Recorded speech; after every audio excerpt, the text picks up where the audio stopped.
Welcome to MDA, everybody.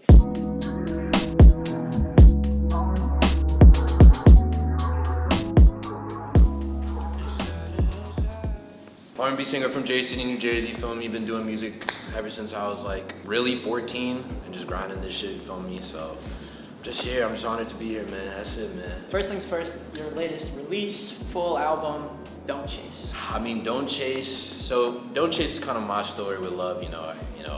All of my songs are basically about like love and stuff like that. Just over the past like, I'd say couple years, you know, I was dealing with, trying to be in a relationship, just constantly chasing this idea of love. And I really wanted to put into a project. Started like really when I was 18, And then up until December of 2023, that's like right there, I was like, nah, I gotta make it, because all this keeps happening to me over and over. It's like a constant cycle.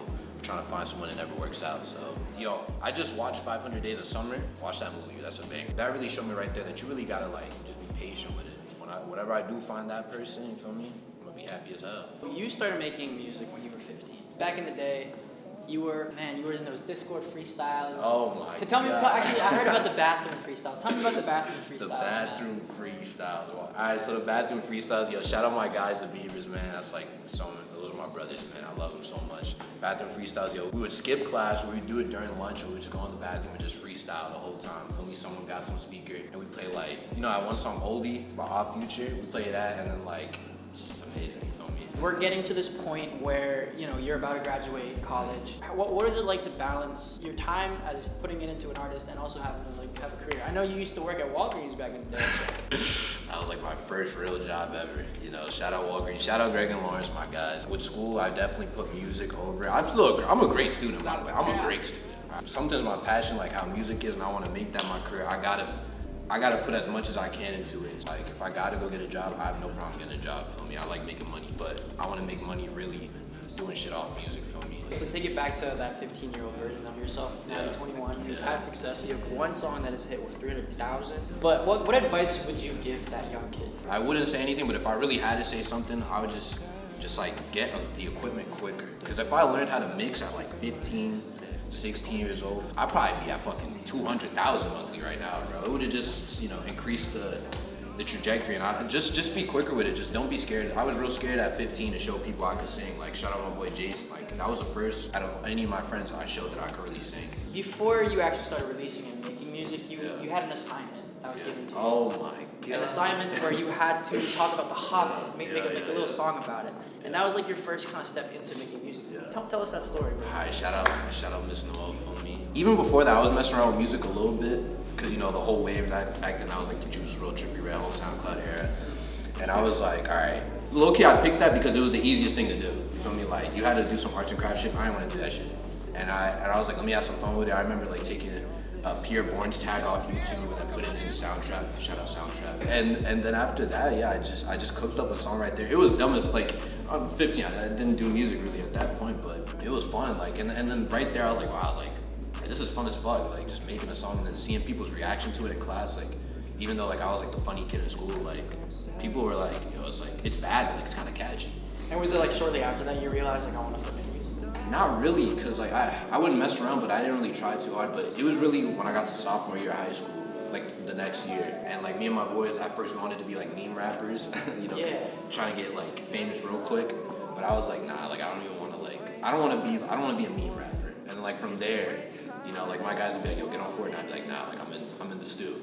From there, I realized like, all right, like let me see what I can actually do if I can try. And then when I dropped my first song ever, like on SoundCloud, and I saw the reaction, I was like, nah, like even then I knew the potential I had as an artist.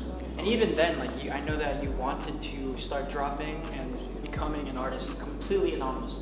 Oh yeah. What was the reasoning behind everything? I think I was just scared, because when you're young, you probably just you're in high school, you'd be like, I don't know, what's everybody gonna think about me, stuff like that. That's something I just like about me now, because I really I don't care. Like if mad people told me they didn't like my song, I wouldn't really care, because like I do music for me, you feel me? I'm just glad that people like it. Now that you really love wrestling, you mentioned that. You actually at one point believed you could make it to the NBA. You wanted to make it to the NBA, but he also wanted to be built like The Rock, and he was completely locked in on that. Okay, I was semi-joking. at that point. But yeah, I did want to go to the NBA, you feel me, being NBA. Shout out Jalen Brunson, shout out my Knicks, shout out OG, you feel me. Random question, but what do you think about the state of wrestling right now? Oh no, wrestling is, okay, I'm literally a wrestling historian. This is the best like time of wrestling like ever. Anybody that wants to get into wrestling or the kids coming up now, like literally like this is peak wrestling. Yo! What's going on, guys? If you're really enjoying that video right there with those two very good looking guys, like the vid, comment for me, and also I'm gonna need you to subscribe. And if you think this guy's music sounds real interesting to listen to, be sure to tap in all platforms, MTD, y'all know the vibes. Let's get back into it. Talk to me about your key influences. I mean, you mentioned Juice WRLD. I know about Logic, but who else were you really listening to? I'm not gonna lie, Saba. First time I heard Care For Me, that's my favorite album ever. He was just so relatable, like so relatable. That's really what like hit me. That's something that I really wanted to like showcase in my music, that like, you know, I'm just a dude, bro. Like I just watch wrestling, I play video games. And that's something I really took in from Saba. I really, Sade, that's the best singer ever. Don't at me, that's the best singer ever, feel me. And also like Rep 5 as well, you know, big in like modern R&B like today, Bryson Tiller.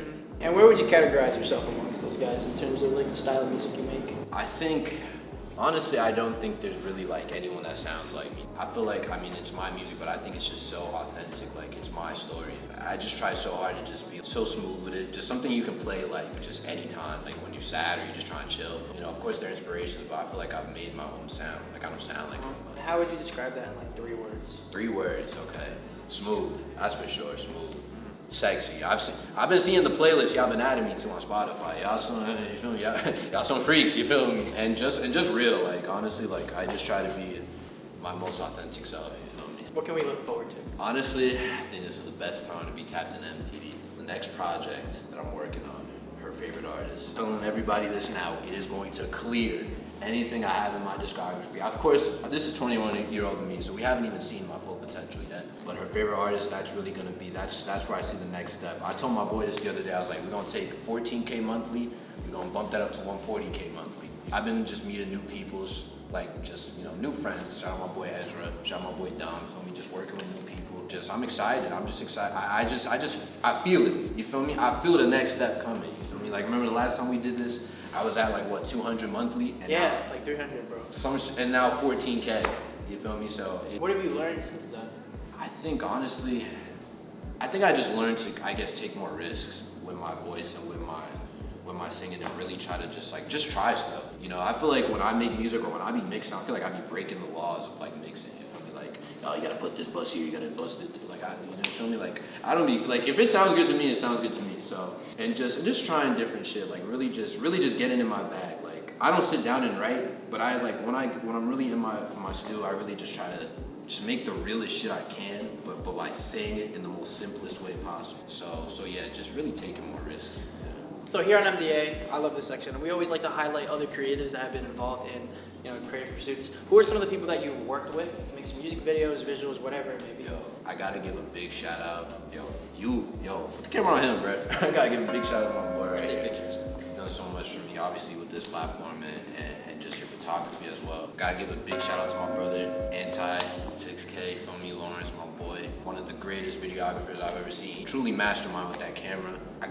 There's so many creators can I just shout out creators, like just people? Yo, shout out my boy, Richie XO, boy, shout out Gab. Shout out my boy, Devin Amani, he just dropped, he's tough. Shout out my boy, Broke Boy, he's tough. Shout out, oh my God. If I forget your name, bro, I'm sorry, bro. Like, I'm just, you know, I'm raw dogging it. Shout out, Red Brags, feel me? Shout out my brother Greg, bro. Drip Osinde, you feel me? I started this out with him. Shout out to Fetty. There's so many, Jaden Ray, you feel me? I'm just naming people.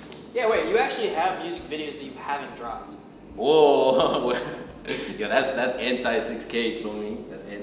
Tell him to drop those. I mean, they're too old, but. What can someone that is self-produced or self-engineering right now take away? I really think just going in there into like, I work on Pro Tools, but I think just going in there and just like, literally just trying stuff out. Like, okay, like if you go on YouTube right now, there's gonna be like, here's how you mix your song, like tutorial. What I've noticed and I don't really clown on people's like mixing. Like, of course, I might think a song might have a bad mix. Someone else might be like, oh, this mix is amazing. I like threw out the idea that anything has to be a perfect mix. You feel me? Like, I just go in there and I just try shit. I might put 2 reverbs on fucking 1 track if I'm really feeling it. If someone were to watch me mix, they might be like, yo, what's this guy doing? But then like when you hear it on Spotify, yeah, I ain't hear no complaints about my mixing. Just do your own shit. Just try whatever you want to try. Is there anything else you want to talk about? Man, I mean, I feel like we got all the covers based. Yo, really, I'm just thankful for everybody who listens to me. I be getting so much support from people that just randomly hit me up on Instagram to be like, oh, I love your music. So really, I thank y'all so much. Y'all changing my life. Feel me? Just getting a fan base. You don't even need to call it fan base, like a big family, bro. Like, Where can the people find you? Instagram, mt.jpg, any platform like Spotify, Apple Music, MTD. I'm gonna pop up real fast, feel me? This has been an MDA interview. I hope you guys enjoyed. If you want more, like, comment, subscribe, or don't. It's your world. God, that motherfucker really sent that. Jesus Christ. Lauren sent you that video? Oh, yeah, I have that. If it ain't high, then I don't want it. If you ain't high, then I don't want it. If you ain't high, then I don't want it. No, I don't want it. I don't want it.